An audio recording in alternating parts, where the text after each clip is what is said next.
That was me in first year med school. What was I thinking? Alright guys, it's been a minute since I made one of these kind of sit down chit-chatty videos. So if you're new to this channel, my name is Adam. I'm a final year medical student studying at Hull York Medical School. And today's video, I thought I would share with you the things I wish someone taught me when I first started, because I never had that person to teach me.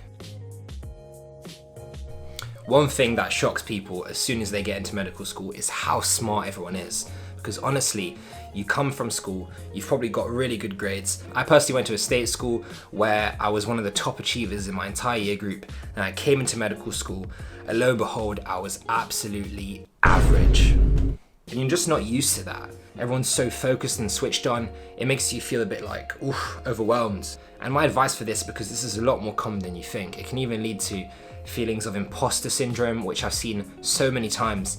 And the basic tip for this, and it's easier said than done, try not to compare yourself to other people. How much other people are working and how well they do in exams, honestly, forget all of that. Just focus on yourself, focus on doing what you can, and honestly, that's gonna help you so much.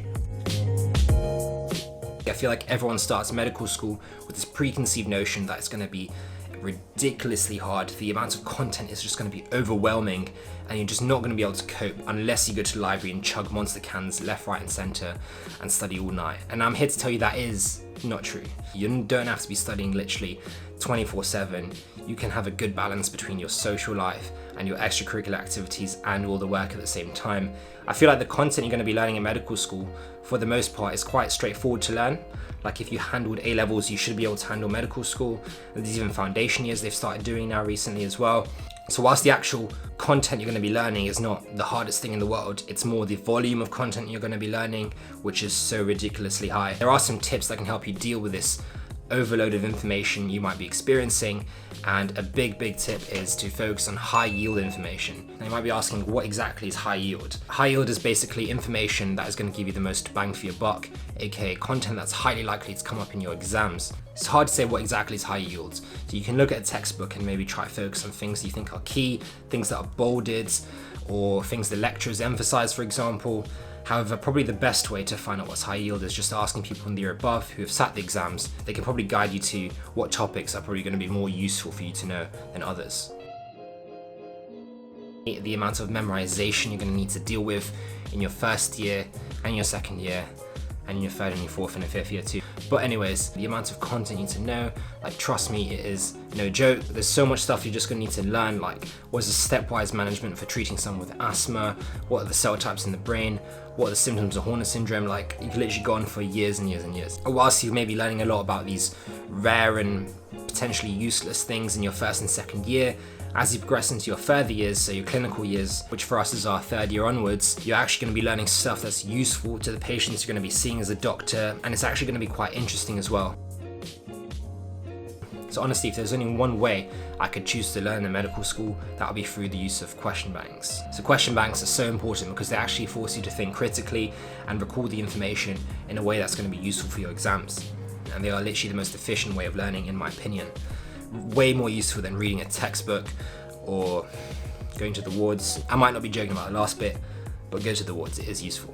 So in my fourth year medical school, I scored quite a top decile for my ALS part of the exam, which is the sort of medical science side of things. And I literally attribute a lot of that to use of question banks and use of them quite early as well. So there's a few reasons why you want to start question banks quite early. One is that you're going to be exposed to a lot more information over a greater period of time, which means you're giving yourself a better chance of retaining that information, especially if you go through the explanation. Secondly, you're going to get faster doing questions, and that's obviously useful for your exams as they're probably going to be timed exams. And thirdly, by starting early, you're actually going to have more value for money essentially. These question banks, they can cost the amount of a textbook, for example, whilst they are much more high value for money.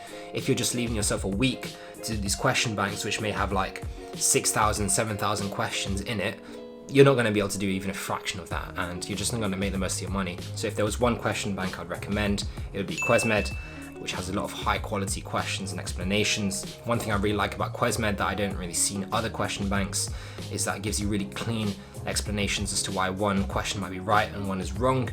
So I would recommend it for that reason. And also there's quite a nice range of difficulties with the questions, like some really hard questions and also easier ones as well, but also questions that are like in the middle ground. And that's kind of how you'll be seeing it in your exams typically as well. And I do find it quite similar to the style of questions my university writes. And I know people from other universities find it quite similar to the style of questions their universities write as well. So if you guys might be interested in subscribing to QuesMed, I do have a discount code, which is AL20, which gives you a 20% discount. I would recommend the 6 or 12-month memberships, which are better value for money, and with the 20% off will be quite fairly priced and a lot cheaper than a textbook, which you might be getting anyway. Another thing I wish I knew is about how competitive some med students are. Now, I hope this isn't news to a lot of you, but not every med student is honest about how much they study. And the problem with that is that it leads to people becoming stressed out because they compare themselves with other people. Like when someone tells you they haven't really studied for exam and then the results come out and they've smashed it or done pretty well, obviously they have studied. You don't come out your womb knowing the clinical signs of a glucose-6-phosphate deficiency, for example. You have to actually learn it to know it. Don't buy it when people are like, oh, I never work, and oh, I only did like an hour for this exam and I studied the night before and like crammed an entire year's worth of knowledge into my head. No, just don't buy it, it's bullshit. This is the same throughout every med school. It's just something you're gonna have to learn how to accept. And yeah, as I said, take it at face value, don't deep it. It's easy to get swept in and be worried about all this work that's coming at you and having to study. But at the end of the day, when you get into med school, there will be free time. You need to really remember to take care of yourself, both emotionally and physically, if you want to avoid burnout, which can happen. If you do like going to the gym, keep going to the gym, and same thing with sports or anything else really. You shouldn't have to stop it when you go into med school. At the end of the day, it's all about how you organize your time. And if you want any tips on that, I've got a video, should be up here somewhere, where I talk about different tips that help me balance a variety of jobs throughout medical school and other activities as well. So yeah, do check that out. And if you did like this video, do subscribe. I do appreciate all the support. I will be releasing more videos soon, so keep your eyes peeled for that and enjoy the rest of your day.